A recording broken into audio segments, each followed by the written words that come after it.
നമസ്കാരം. Daily news ശുഭദിനത്തിലേക്ക് സ്വാഗതം. ഞാൻ കവിത കണ്ണൻ. ഡെയിലി ന്യൂസ് ശുഭദിനം നിങ്ങൾക്കായി അവതരിപ്പിക്കുന്നത് അമൃത്വേണി ഹെയർ എലിക്സിയർ. സംതൃപ്തിയുടെയും സന്തോഷത്തിൻ്റെയും അളവുകോൽ എന്താണ്? അതിനെക്കുറിച്ചാണ് ഇന്നത്തെ ശുഭദിനം സംസാരിക്കുന്നത്. ആ കാക്ക തൻ്റെ ജീവിതം വളരെ സന്തോഷകരമായിട്ടായിരുന്നു ജീവിച്ചിരുന്നത്. അങ്ങനെയിരിക്കെ അതൊരു അരയന്നത്തെ കാണാനിടയായി. കാക്ക മനസ്സിൽ കരുതി, എന്ത് ഭംഗിയുള്ള ജീവി. കാക്ക ആ വിവരം അരയന്നത്തോട് പറഞ്ഞു. നീ എത്ര സുന്ദരിയാണ്.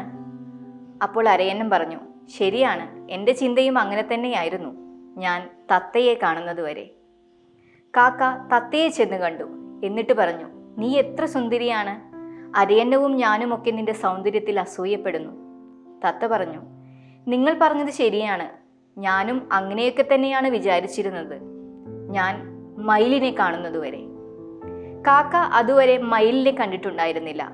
അത് നാട്ടിൽ മുഴുവൻ മയിലിനെ തേടി അലഞ്ഞു. അവസാനം ഒരു മൃഗശാലയിൽ മയിലിനെ കണ്ടുമുട്ടി. കാക്ക നോക്കിയപ്പോൾ ശരിയാണ്, മയിലിനെ കാണാൻ എന്തൊരു ഭംഗിയാണ്. ആളുകൾ മയിലിൻ്റെ ഫോട്ടോ എടുക്കുന്നു, അതിൻ്റെ സൗന്ദര്യം ആസ്വദിക്കുന്നു. മയിലിനോട് കാക്ക പറഞ്ഞു, നീ എത്ര ഭാഗ്യവാനാണ്, എന്തൊരു സൗന്ദര്യമാണ് നിനക്ക്. ആളുകളെല്ലാം നിന്നെ എത്ര സ്നേഹത്തോടെയാണ് നോക്കുന്നത്.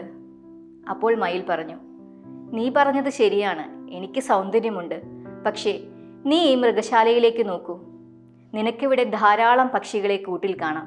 പക്ഷേ ആ കൂട്ടിലൊന്നും ഒരു കാക്കയെ കാണാൻ നിനക്ക് സാധിക്കില്ല. എനിക്ക് കാക്കയാകണം എന്നാണ് ആഗ്രഹം.